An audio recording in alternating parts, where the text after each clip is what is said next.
and welcome back to JcE&x. I'm Charlotte, behind the camera is Cory, and in this vlog we have come to the beautiful city of Thessaloniki.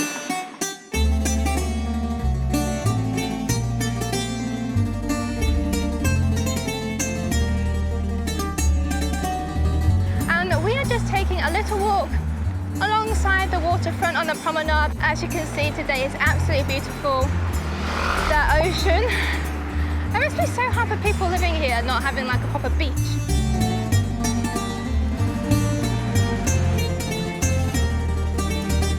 So our first impressions of Thessaloniki is very, very nice, very positive.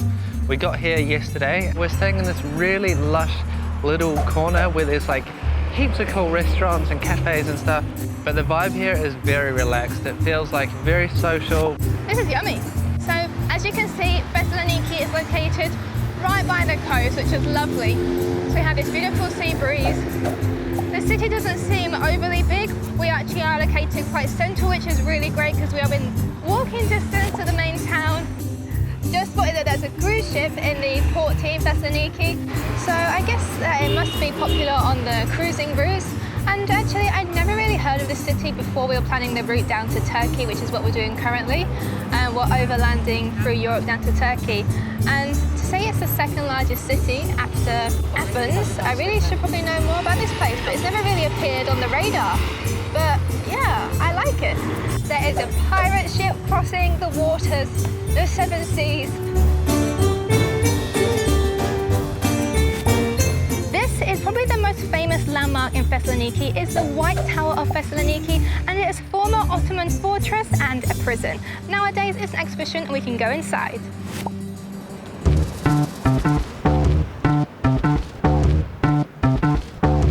I think there's 6 stories.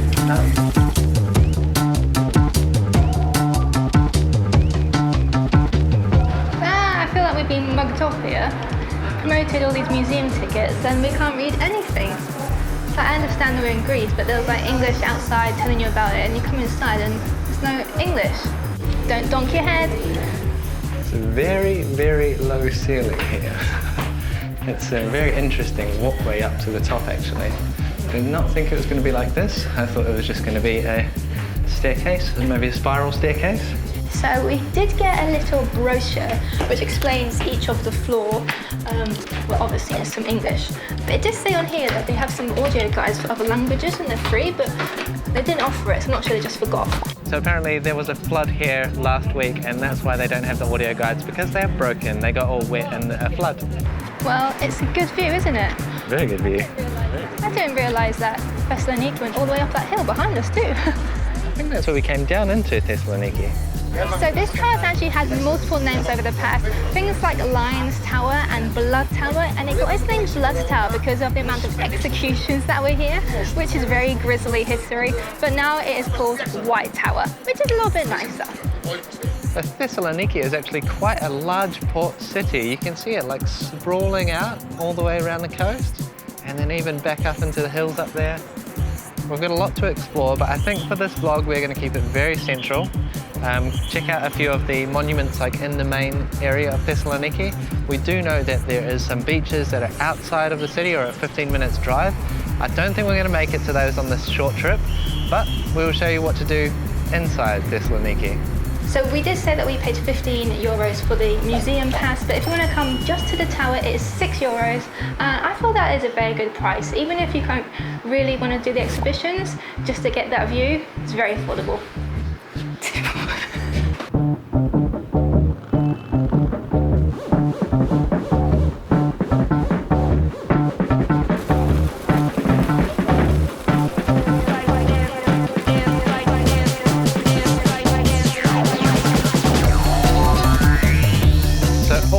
The Thessaloniki boardwalk is this little marked yellow trail, which is for bikes and e-scooters. Anyone who's going faster than a pedestrian, they can take this trail all the way around Thessaloniki. So it's a great way to get around, and I've seen loads of hire bikes, loads of e-scooters, just like in every big city around Europe and around the world now, I think. So we've just found out that if you do want to go and have a beach day, there is a little boat that actually ferries you to the two main beaches close by to Thessaloniki. You can get it from the port or from the White Tower, and it only cost, it was like $7.50 I think per person to, yeah, just take a little ride and have a nice little beach day.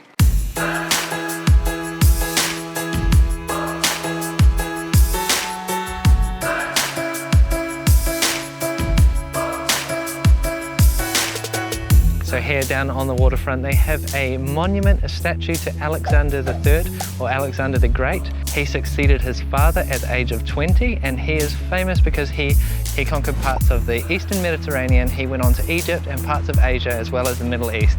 So he took a lot of land for his people when he was the ruler of the ancient kingdom of Greece that was called Macedonia.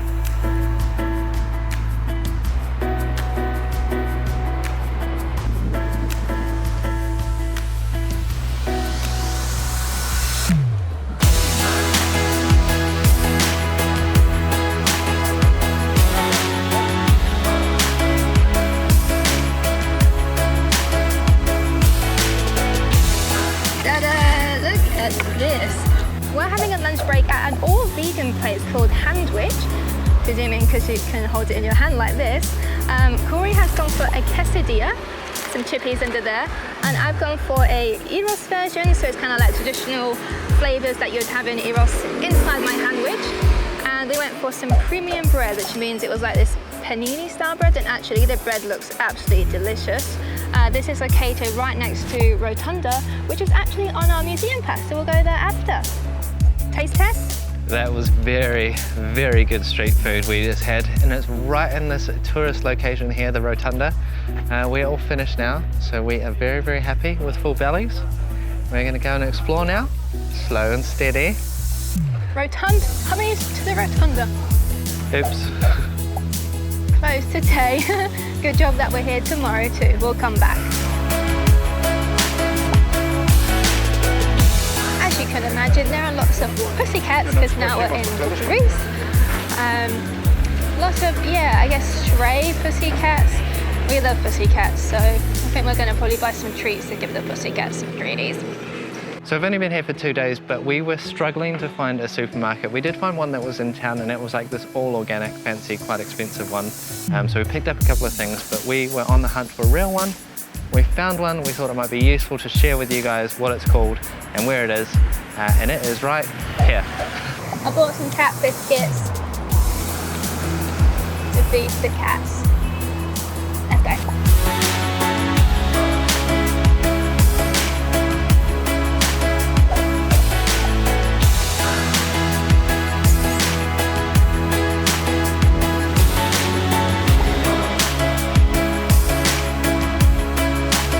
Will you admit that you have a problem? I just like to feed them so I know they're okay. I'm not sure if we're ever going to get home today. We made the mistake of buying a big bag of cat biscuits, so every time we see a cat now, we're stopping. Kitty.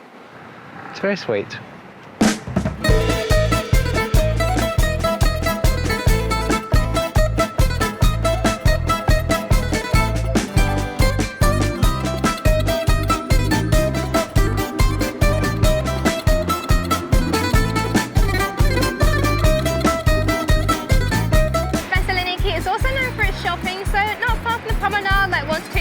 Is where you'll get a big strip of shops. I have been enjoying them. I got myself a new swimsuit. But you have all like the big high street brands around here. So if you're looking for some new clothes for your holidays, this is where to come. And next to all the shops, there's plenty of restaurants and pubs for a drink.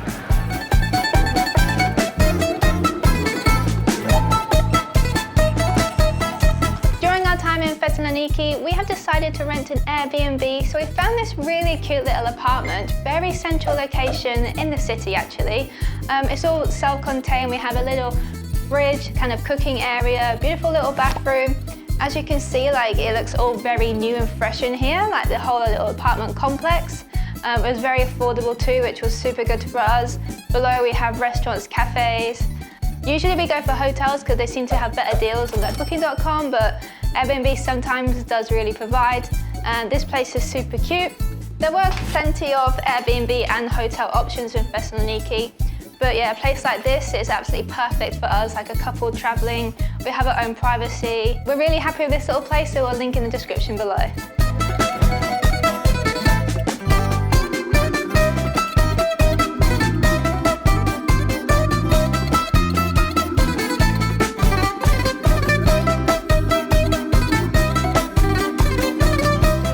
So many super nice restaurants and cafes down that little street and across the main road as well. I saw some yesterday.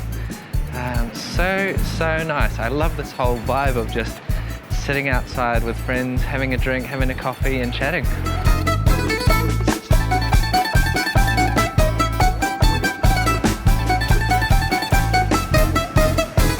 Just a quick heads up if you're in Thessaloniki, there are some people here who are doing the old bracelet trick where they slap a bracelet on your wrist and then they charge you basically whatever they want for the bracelet.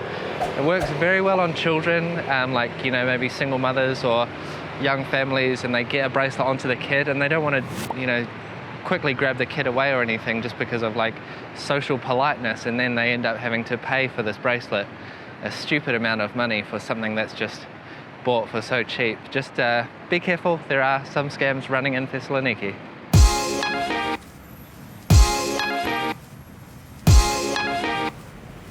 And now we're going to go check out the Archaeological Museum of Thessaloniki.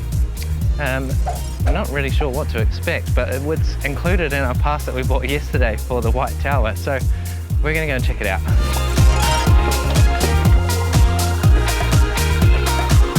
So we're learning so much about the history of not only this area, but the whole of ancient Greece in particular. Thessaloniki was actually like the ancient capital of Macedonia. Soon people would travel here from all over, like the Middle East, Northern Africa, and other parts of Europe, because this was such a hub of like innovation and trade and culture.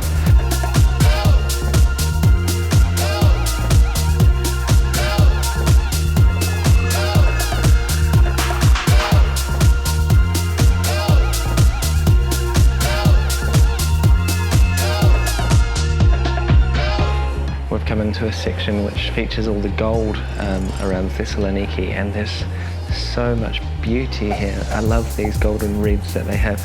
They just look so beautiful, and obviously probably worth a lot of money, but these golden leaves, and I could just imagine them sitting on Charlotte's head. Very pretty. Okay, so I learned a little bit more. So Macedonia was a military complex apparently, and the way that they grew their empire was by military force. Did you enjoy that museum, Char? It was okay. It wasn't too big actually, which was quite nice, but I did like the sculptures and the mosaics that they had recovered. Yeah, the statues were amazing.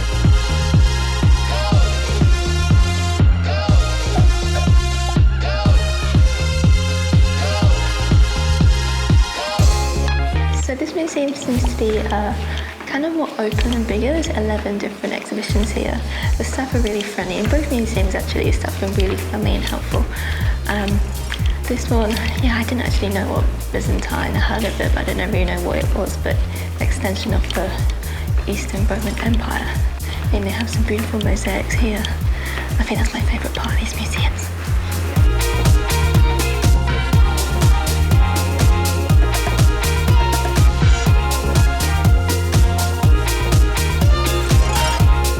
I like this.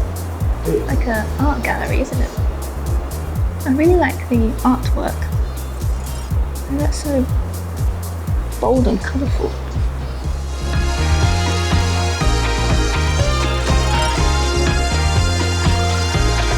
Well, yes, very interesting. I didn't know that Byzantine culture was so heavily focused around religion. And I guess that's Roman Empire as well. I love the artwork. That was the highlight of that museum for me. Fantastic. And where to next? Rotonda. The Rotunda. Try again. Yes, because we tried yesterday, couldn't get in. Oh yeah, it's not Rotonda, is it?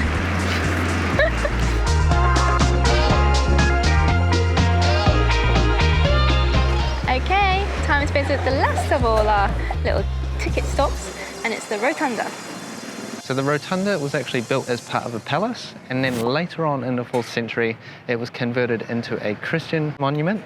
So they added on an extension with a bit of an area for Christian prayer and things like that. And actually inside this exhibition is not only about the building, there's actually a lot of history about the area. There was a great fire, there was also war, how the Greeks sort of got involved in that war in Asia Minor, and yeah, a lot of history in this place. And this is a great exhibition to come and see if you want to learn a little bit more about that.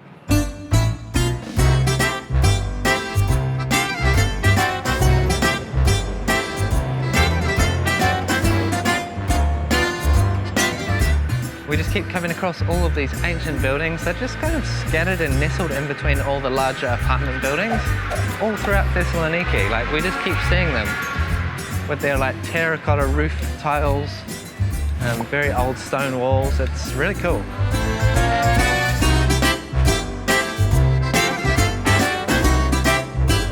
The other thing that Thessaloniki is known for is being a melting pot of culture.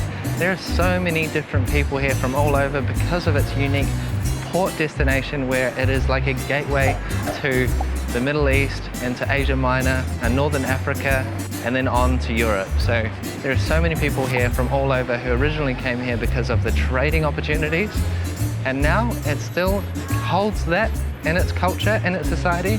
A lot of people from everywhere.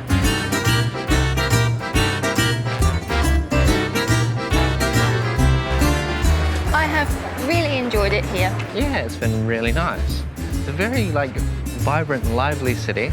Yeah, it's very cool. Like, I would be happy to spend like a few more days here, definitely. Yeah, we would have loved to have stayed longer, but travel calls, and so does our Interrail pass. We need to get on further south. We're heading to Athens next, so stick around for that one. Well, that is it for our Thessaloniki vlog. Thank you guys so much for watching. We hope you enjoyed it. If you did, please consider subscribing if you're not already, and like this video. You can also hit the join button to become a member of our channel, which will be awesome. Otherwise, we'll see you in the next one. Bye. Bye.